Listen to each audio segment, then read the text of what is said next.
Well, hello, everyone. Welcome to the second short video on restoring ethical climate in the workplace. As I said before, this is a fairly recent area of study, but it is something that we say is current and relevant as it applies to the study of ethics. And it's a great place to sort of leave the course um, in business ethics. And the reason why is because this talk and some of the things that I say are all about, we've mentioned what it means to be an ethical leader and some of the characteristics in the last video. Some of the characteristics, or we say virtues of an ethical leader, what an ethical leader looks like.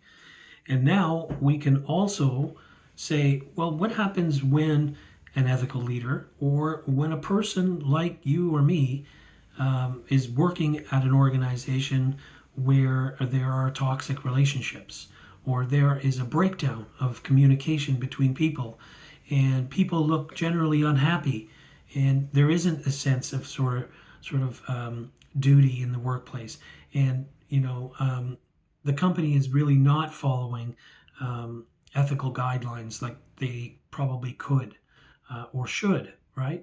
We would say, well, if there's a toxicity in the workplace, how can we get rid of it? How can we restore an ethical climate?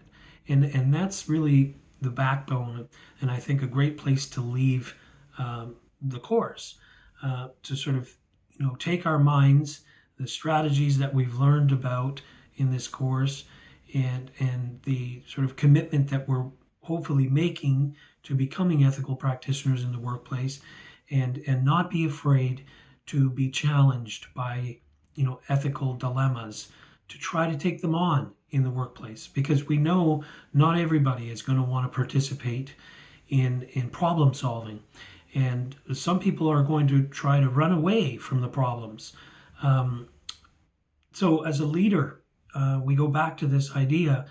As a leader, or a person that sets an example in the workplace, as an ethical practitioner, when things are breaking down, there are certain strategies we can use to restore the workplace, to bring an ethical culture back to the workplace, to cultivate an ethical climate in the workplace. And that's some of the ideas I want to sort of end with in the course. This is a relatively, I would say, recent discovery, perhaps even on a global level, but more so in North America. That companies more and more every day are starting to think about how to implement ethical policies and how to create that ethical climate that we're talking about. Companies are interested, organizations are interested in this.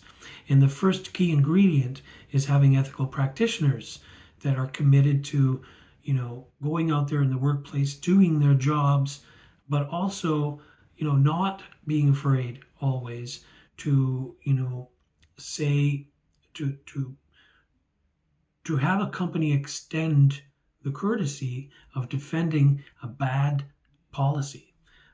And we should be thinking along those lines as perhaps employees, but even as leaders. If we have a set of policies in the workplace that are working, and everyone looks to be happy, and we don't have a lot of sort of what we call grievances in our workplace, then we're heading in the right direction. We may not be perfect, but we're headed in the right direction. But what happens with the other organizations where there is a lack of structure, there is a lack of sort of ethical insight? We have the creation of bad policies, or policies that are historical and no longer work and need to be changed. And so as ethical practitioners, we have to adapt the restorative character, that we're able to understand, on a personal level, when we're challenged by ideas and we're challenged by problems, that we need to think them through. And then the next step is to try to act on those and set an example for others. So that's that restorative process takes place on an individual level, because I'm completely, changing things up when I need to intellectually. But out there in the workplace, when I'm confronting a problem, um, if I have a restorative attitude, I'm concerned as an ethical practitioner of getting to the base of problems, understanding those problems from an ethical lens, and then moving forward in a positive, moral way. And that's something we are seeing, as I said, a lot more in organizations today, that there's an interest in learning and sort of thinking about restorative practices. But also, I'm saying restorative character. So we can all help out in building a moral workplace. I guess that's the sort of emphasis of or sort of the bottom line. But how can we help out? That's the next question. And when I think about that, I always sort of advise, do the people in an organization, I ask the question, do the people in an organization, do they talk to each other? Most of the time, the answer is yes, they talk. Do they have a lot of informal dialogue amongst each other? Are there groups of people that are, spread across an organization? How many different groups of people do we have? How many individuals do we have? Which groups talk with other groups, right? Or what another way to say that? Which groups don't get along with which groups, right? Or these groups, however we're thinking about it. But along those lines, having that strategy to want to restore things involves dissecting and investigating and analyzing those groups of people, because ultimately an organization is about its people. So we say, what do we need to do first? We encourage informal dialogue. We want people in an organization to talk to each other, but we also want to stress and encourage people to talk when they face issues and when they have or experience problems in the workplace. Because the only way we fix these problems is if we are aware of them and if we can think about them, so that together, collectively, an organization can prosper as opposed to, let's say, become toxic. So a couple more things. Outside of informal dialogue, which would be my first point in what does it take to restore that ethical climate, people have to talk amongst each other and as groups. And the right groups need to meet with other groups. And sometimes there will be disagreement. And that's healthy in a workplace, to have disagreement. To have the same kinds of disagreement time and time again isn't healthy. So to understand that disagreement is welcomed and that ideas are welcomed upon which people can discuss and come to constructive, positive places, we say.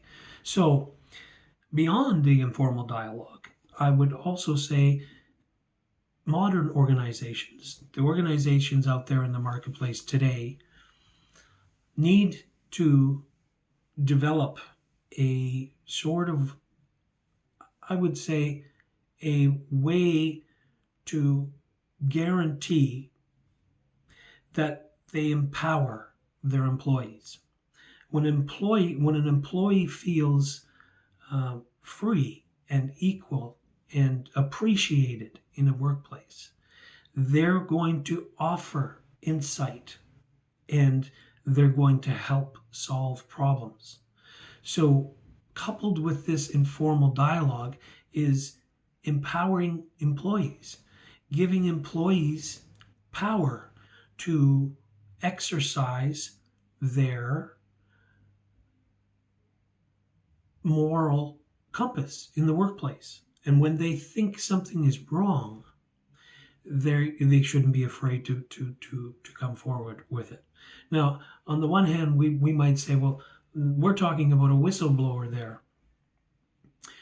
Not necessarily. The whistleblower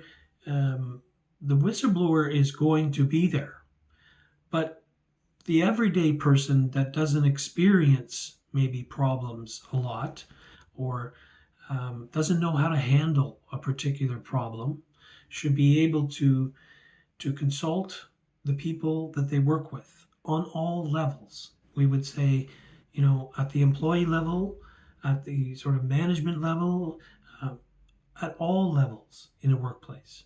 Sometimes we describe those, or we understand a workplace, in a hierarchical way. And it's often better to think about it as not a hierarchy, or as that's an old model, hierarchical thinking. What we want to encourage in a workplace is, I'd like to say, more democratic, more inclusive. When we give people these powers, um, we sort of build that moral compass as an organization. We are encouraging our employees to be involved, and that's so important to the practice of becoming an ethical agent in the workplace, or maybe agent's not the right word. Practitioner is always the right word. So restoration includes, restorative character includes, uh, encouraging informal dialogue, empowering employees. And what else would I sort of give you in terms of the restoring workplace that might not be the best place, or where there's a problem? I mentioned the word toxic, which would be the extreme example previously. So when we're attempting to restore, what's the last thing that that I think is important for restoring? Restoration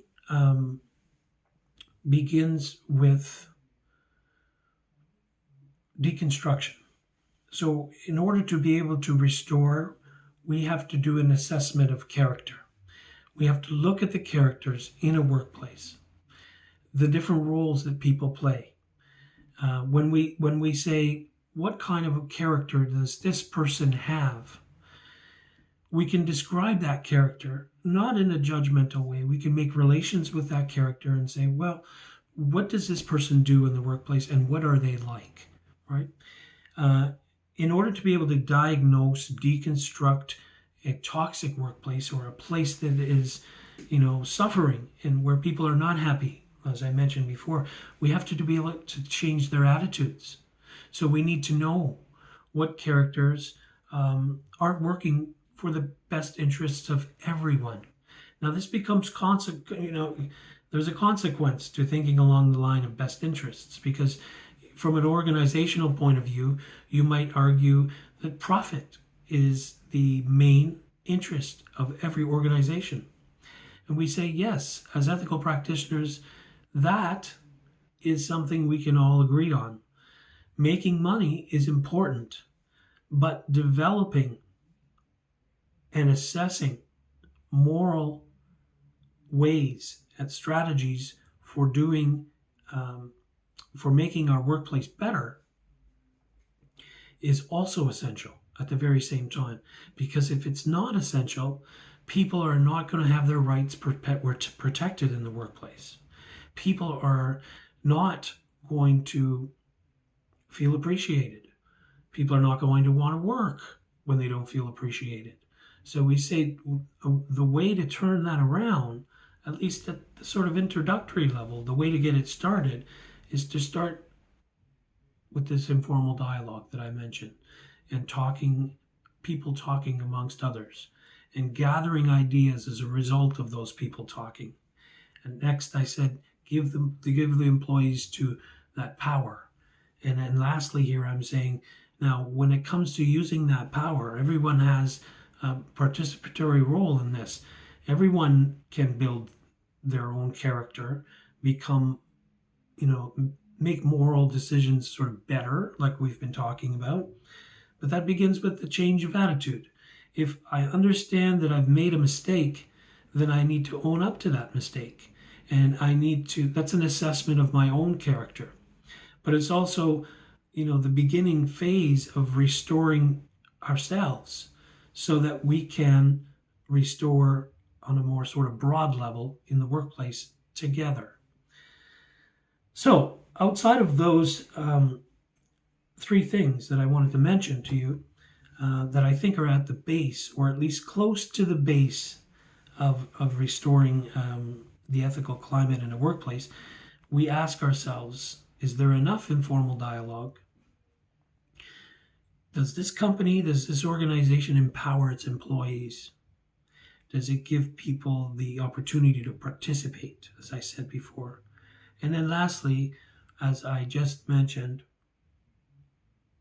understanding that attitudes need to change, that we need to look at character both on a personal level and a collective level. What is the character we want to achieve as an organization? So moving beyond that, well, what kind of a person am I? Like we began with in the beginning of the course, we're now in a place where we can say, what kind of an organization, what kind of an organization do I want to work for? Which organization embodies the values that I can be, that I'm going to find myself comfortable with? And I assume a lot of this is going to be, you're going to be exposed to this as you go out into the marketplace. And I would say, before I just sort of conclude this video, that I do wish all of you the best of successes in your role as ethical practitioners in the workplace. I think that everyone has the capacity to learn from their mistakes. I think that everyone understands, at least at this point, that there is such a thing as a moral compass and that we can make better decisions and we can justify our decisions and we can make good moral choices. Or, as the authors title the book, we can make the right choice. And I think the takeaway there is that, the right choice is something we're going to be able to accomplish from time to time. We're going to be dealing probably a lot more with wrong choices. And it's the way that we respond to those wrong choices that ultimately defines who we are as people. That we define our own character, that we take part in the building of our own character, and that we should, most definitely bring that character into the workplace and continue, at least in part, even if we make it a little bit of our day every day, to think about the right and wrongness of actions, we're starting off on the right foot. I'll leave you with that. Thanks, everyone.